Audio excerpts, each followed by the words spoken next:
हो रही है क्योंकि after putting lot of hard work तो आज उसका रिजल्ट आया है, तो खुशी पूरी फैमिली में है। साथ ही साथ जितने भी रिलेटिव्स हैं तो हर एक को खुशी है इस बात का कि मैंने ये एग्ज़ाम क्वालिफाई किया।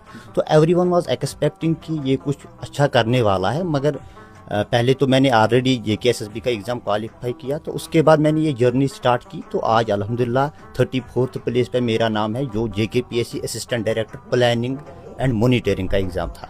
जी, तो मैं लाइक कि ये जर्नी मेरे लिए इजी नहीं था कि ऑलरेडी मैं वर्किंग था रूरल डेवलपमेंट में, तो ओबियसली टाइम कॉन्स्टेंट था। तो बैलेंस मैंने किया, फैमिली का सपोर्ट रहा, रिलेटिव्स का, हर एक का, कोलीग्स का भी सपोर्ट रहा, तो मैंने बैलेंस करके अपनी जर्नी आगे बढ़ाई। सबसे ज़्यादा सपोर्ट किसका रहा आपकी फैमिली में? चाहे टीचरों की अगर हम बात करें, फैमिली की अगर हम बात करें, किसको आप ज़्यादा से ज़्यादा क्रेडिट देंगे कि नहीं इनकी वजह से मैंने ये दोनों एग्ज़ाम क्वालिफाई किए? जी, तो क्रेडिट तो हर इसमें मल्टीपल स्टेक होल्डर्स हैं, तो रेंजिंग फ्रॉम की फैमिली है पहले नंबर पे, फैमिली के बगैर ये पॉसिबल ही नहीं था। तो उसके बाद रिलेटिव्स है, कोलीग्स है, टीचर्स का मेन रोल है इसमें, तो उनका भी रोल है। तो I would like to highlight one name here कि मेरा जो जीजू है जिसकी डेथ कुछ टाइम से पहले हुई है, तो तब मैं तो स्ट्रगल कर रहा था फाइनेंशियली भी, तब मेरे पास कोई पैसा सोर्स नहीं था। एट दैट टाइम उसने मुझे सपोर्ट किया, तो यहाँ तक पहुँचाया। तो कुछ टाइम पहले ही उसकी डेथ हो गई, तो मैं ये जो सक्सेस अभी मिल रही है तो उसको डेडिकेट करना चाहता हूँ। जी, हमें और एक बात बताइए कि इलाके के जो नौजवान यम वुचान नौजवान वनकस चाहे पढ़ान या तैयारी कर कुछ एग्जाम खतर तिहंद खतर क्या पैगाम रोज? देखो, माँ बाप तो हमेशा अच्छा ही सोचता है हर एक के लिए, तो अगर वो लोग डेडिकेशन के साथ आगे जाएंगे तो माँ बाप कहीं से भी उनके लिए रिसोर्सेज अरेंज कर लेगा। तो बस उनकी एक्सपेक्टेशंस होती है, तो उनको यही मैसेज है कि वो अपने फील्ड में जो भी उनका फील्ड है तो उसमें अगर एक्सेल कर लेंगे definitely they will get succeed in their life. तो होपफुली हर एक के लिए यही मैसेज है कि अपने सिंसियर एफर्ट्स लगाओ जिस भी फील्ड में हो, तो डेफिनेटली आप एक बार जीतोगे ज़िंदगी में। हमें बताइए कि आपने इब्तदाई तालीम कहाँ से हासिल की, क्योंकि हम जानना चाहते हैं कि पहले से यहाँ पे एक इब्तदाई का तालीम जो सफ़र होता है वो कठिन होता है इन देही इलाकों में। तो आपने इब्तदाई तालीम कहाँ से हासिल की? जी, ये अच्छी बात है। तो लोगों को मेरे ख्याल से लग रहा होगा कि इसने किसी कॉन्वेंट स्कूल में पढ़ा होगा, तो ऐसा कुछ भी नहीं है।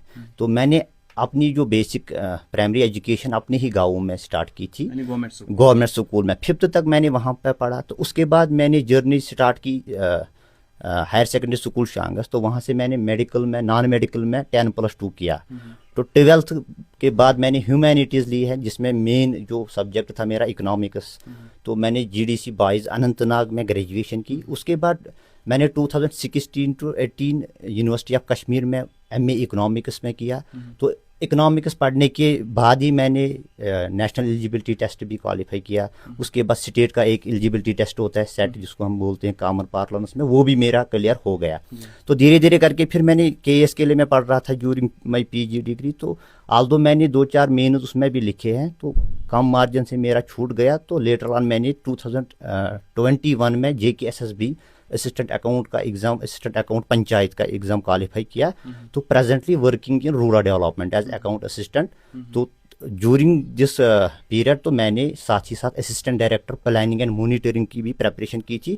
तो आल्दो मुझे कम ही एफर्ट डालने पड़े इसमें, क्योंकि मैंने PG अच्छे से किया था, तो इसमें मुझे ज़्यादा एफर्ट्स लगाने की ज़रूरत भी नहीं पड़ी। तो 2-4 मंथ्स में मेरा ये क्लियर हो गया। फिर तुम ब्रोह तुम सोचान तुम करो कह एग्जाम पास कि फिलहाल मैंने उतना हासिल किया है जितना मैं चाहता था? नहीं, अल्लाह का शुक्र है, तो इतना मेरा हो गया, तो बस अब तो जर्नी यहाँ से क्लोज हो गई। हमारा ये सवाल है, वह तुम अल्लाह ताला नो वक्त जिम्मेदारी दिसमत, उम्मीद करते हैं एक ज़मींदार ख़ानदान से ताल्लुक़ रखने वाला एक नौजवान जब ये फ़राइज़ अंजाम देगा तो आप अपने पेशे के साथ इंसाफ करेंगे। बिल्कुल सर, देखो मैं तो एक हम्बल फैमिली से आता हूँ, तो मुझे पता है कि लोगों की हार्डशिप्स क्या है।